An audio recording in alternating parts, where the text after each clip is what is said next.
What's up, guys? Welcome to a brand new edition of Revisiting Westworld, presented by The Disorderly. Go to thedisorderly.com for the best in sports and entertainment. Disorderly ENT on Facebook, Disorderly Media on Twitter. So this week, short week, Memorial Day week, I was actually at a music festival right up until Sunday night, Boston Calling. So I missed the instant reaction this week. We'll be right back with that on Sunday. I know those seem to be getting a lot more traction than the revisiting episodes, but figured for consistency purposes, I'll still do this, and we'll jump back into that, starting next week. But I did just watch season 2, episode 6, entitled Phase Space. So we'll dive into some of the bigger points from that. It's probably be a pretty short episode just because it's a combination of both things. I didn't do the companion, whatever. So like I said, we'll be back with that Sunday nights. At some point, we might actually transition to just that because, like I said, it seems like that's gaining a lot more traction than the revisiting episodes. I don't know if people are just excited about it and they kind of forget midweek. I don't know. We're still doing some testing with that, but getting to this episode. So it begins with Dolores doing the fidelity test with Bernard.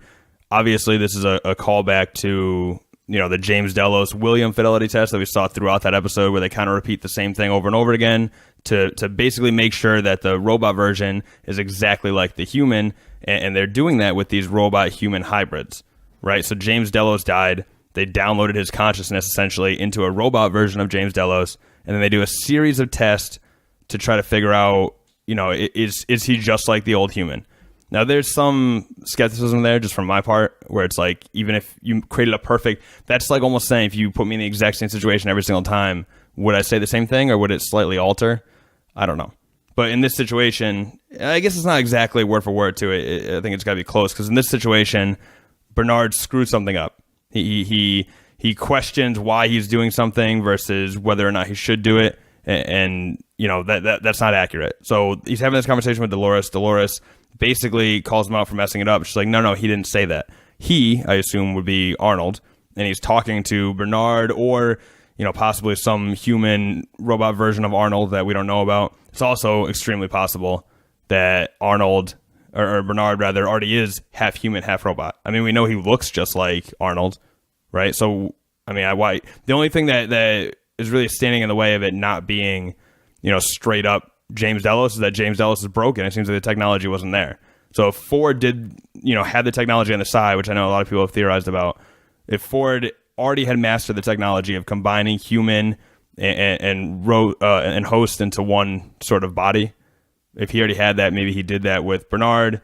And on the side, William was trying to do the same thing, or Delos, I guess, was trying to do the same thing, and wasn't able to pull it off. So that's the only thing I can think of there. Also interesting that Dolores was talking to him, because if you noticed in the James Delos episode, they said that William had to be the one that conducted this fidelity test because it's somebody familiar. And Dolores is somebody familiar to Arnold.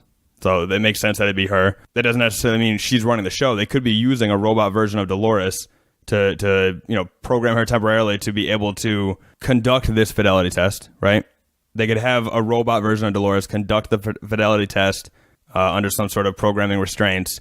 But now, by the way, I just thought about this. With Dolores being fully conscious now, she said she remembers everything. She remembers everything about all her iterations of life. She even actually implies, I think, early in the season that, now I know what this place is really for. So this could be her flashing back to a previously blocked memory of her doing this. And now that she knows that, I assume the plot would continue, and you'd figure out, that basically Delos' whole plan is to combine these human hosts, and Dolores is the one that's going to blow the lid wide open on this thing, right? That's pretty interesting to me. And by the way, just some small notes. I really like the symbolism of Teddy in the opening scene. He reaches for the bullet just beyond the can. Obviously, the can has been his initial programming, where if nobody picks up the can for Dolores and plays the hero, he kind of does. He sees her drop the can out of her arms, and he goes and picks up the can and is like, "Oh, miss, you dropped this," or whatever he says. This time, it looks like he's reaching for the can. He actually reaches beyond it to grab the bullet. It's supposed to be representing that he's a new Teddy now. He's more prone towards violence than empathy. I thought it was cool just from an artistic standpoint. I also like how Maeve got on her high horse about everyone basically deserving to choose their own fate immediately after using magic to basically slaughter the entire army. Like she has all these people just killing themselves and killing each other based on her little whisper. And then there's this one guy where they're like, use your magic. And she's like, no, everyone deserves their own fate. What about all the people you just massacred, basically? But whatever. I love Maeve, so I'll let it slide. We can dive into some updates on William as well. So the first time we see him, we're basically watching him toy with the idea that his daughter might be a host. I think he says, would Ford really stoop this low to send my own daughter as part of his game or whatever? And that's interesting, actually, because we don't know for sure. Almost like as the episode progresses, he seems to be convinced that maybe she is human, or maybe not, because obviously he abandons her at some point, so maybe he was like, I'm going to ditch this robot. But if he thinks that is his daughter, then that could be kind of tricking the audience. Like, we trust William to be this all-knowing person, right? So when he seems to know something, he's explained so much narrative throughout the show. When he seems to know something, we almost, as an audience, just trust him. Do you know what I mean? But that could be a deception because it was left intentionally vague. If you remember back to the Raj World introduction to this character, to his daughter, we see her hooking up with that guy, right? And then they're both kind of playing with the idea of like, oh, are you a host? Are you a host? And he's like, well, there's a quick, fun way to find out. And she shoots him, which, by the way, was very risky because those bullets seem to have broken down right after that. Unless, if you listen to this podcast, the other guy had a theory about how everything's still operating and all the people who, quote-unquote, got killed were already those robot-human hybrids. They just didn't know it, all the board members.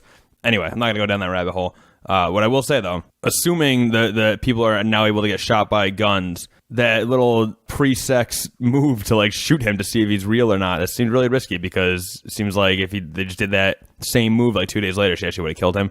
But, I mean, whatever. That's neither here nor there. The point is, he doesn't even shoot her. So that was a moment where they prove that he is a human because the bullets don't work on him, but he never turns it back around on William's daughter in Raj World. So we don't really know. I mean, it's just, I'm not saying that's one way or the other, but they left it intentionally vague. It was like very obvious that they had this test to see he was a human, and they only did it on one of the two people in the scene. So that's intentionally vague. Keep that in mind. She also speaks the language of the Ghost Nation. I think she says, like, if you've been here long enough, you pick up on all the languages, but it seems like she doesn't really come there, right? That's actually an interesting point, too. I think she says to Stubbs when they're getting captured, or when they're in the encampment, and the Ghost Nation had them all held hostage and tied up. She understands the Ghost Nation.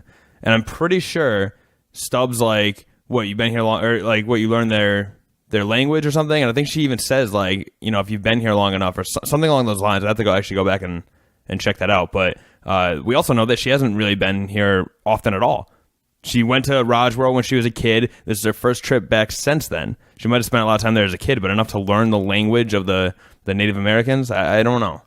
I'm not sure about that. So if an alternate explanation of why she could speak the language would be possibly the same thing we saw with Maeve speaking Japanese, that all the hosts somewhere in their being have the ability to speak every language in the park. So maybe she could speak the Ghost Nation language because she is in fact a host.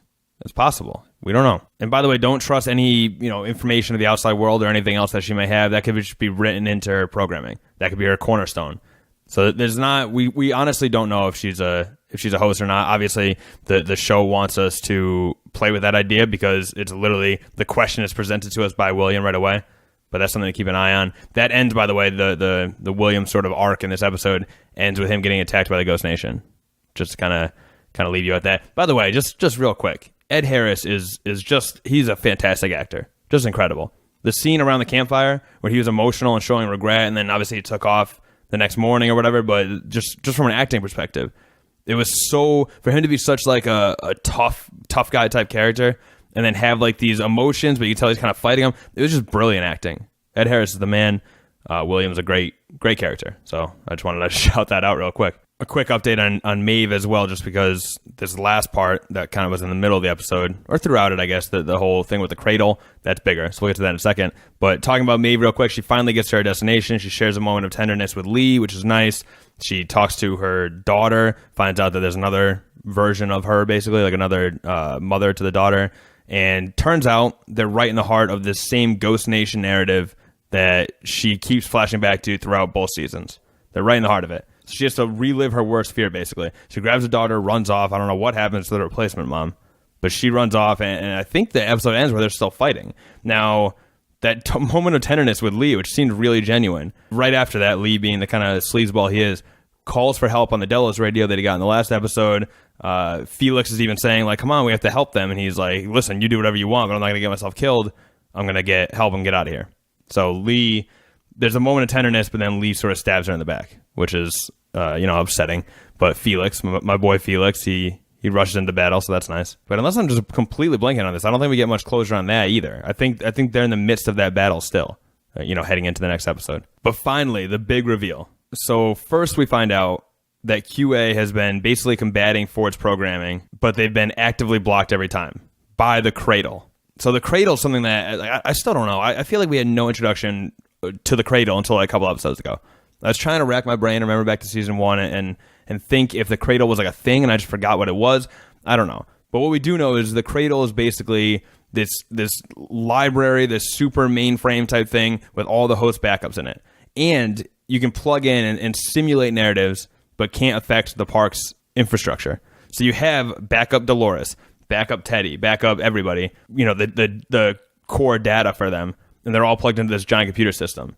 But within that computer system, you can simulate all these narratives that are obviously, within the programming. It's just basically like a test spot, basically. Now, Bernard, being a robot, he plugs himself into the Cradle directly through like this electric chair looking thing, and he finds himself on the train to Sweetwater, which is obviously where the guests enter as well. An entire simulation is running in the Cradle with all these backup hosts. Now, interestingly enough, they pull out Bernard's brain, and it's that little red ball, which we saw put him in his pocket. It's like that kind of thing. It wasn't already plugged into a USB thing, which I'm pretty sure that's almost a reveal in itself that he is one of those half robot, half humans. But I don't know. I could be wrong about that. I just remember seeing the little red balls was, I thought just James Delos. And the USB cases, the things that look like light bulbs, I thought those were in the robots. And it seems like when they pulled the thing out of his brain, it was just the red ball. They had to plug it into a light bulb encasement in order to put him into the system. But it's like, I could be wrong, but that might have been a huge reveal there. Anyway, he's walking around, looking around. All of a sudden, he sees someone playing the piano. He comes in. Guess who it is? It's Ford. Anthony Hopkins. He's still running things from inside the Cradle. The implications of this, who knows? Is he basically popping from host to host and watching William's journey throughout? Is he, if this is his subconscious, can he be everywhere at once? Can he kind of control, like a puppet master, control the entire park? I mean, there's a lot to that.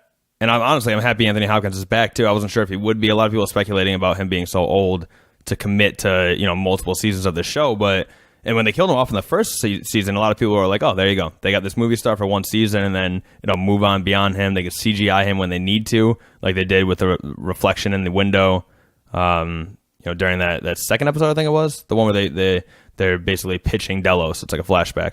You see his reflection in the window, young Anthony Hopkins, the computer animated one. I thought they might do stuff like that. Now, granted, we haven't actually seen him yet. We saw this reflection, same kind of thing. So it's possible that he won't actually be a full-fledged character, but I mean, there is, by all means, an Anthony Hopkins sitting at that piano, and he just met up with Bernard, or at least the digital conscious of Bernard. Listen, I know this show's confusing. We're doing our best to weed through it. I actually loved this episode. I saw a lot of people coming back and basically saying that it's getting too diluted, too watered down. There's too much going on, and I can't follow any of it. So it's kind of losing its entertainment purpose. And I agree, sort of. Like, I don't know where I'd be if I wasn't doing this. Like, I'm literally sitting in front of this thing taking notes. I know most people aren't doing that. I'm doing that so I could do these podcasts, but if I wasn't paying attention to that extent, I don't know what I'd be getting out of this necessarily. So I hear you. I definitely agree. I'm enjoying it just because this season in particular, I'm paying a lot closer attention than I probably would have, definitely before I did season 1.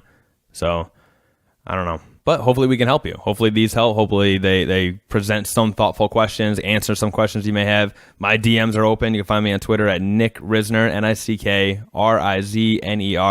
My DMs are open if you have any questions. Feel free to comment on the YouTube video, the Facebook page, whatever.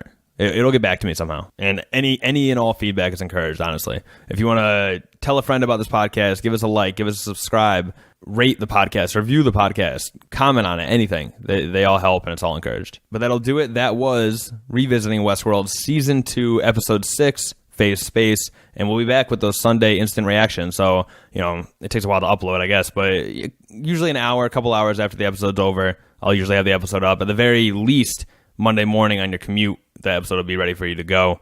So you can kind of unpack what we just saw. And that's my instant reaction. I'm not getting that stuff from anywhere else. I've been trying to avoid other stuff anyway because it kind of dilutes my thoughts. So, for example, these are all the notes I just took upon my first watch of the episode. I hadn't heard anything else. These are all original ideas. If there's other theories out there, whatever, I'd be happy to hear them. I'm just not seeking them out intentionally, just to kind of keep this pure and be its own thing and, establish my voice in this space.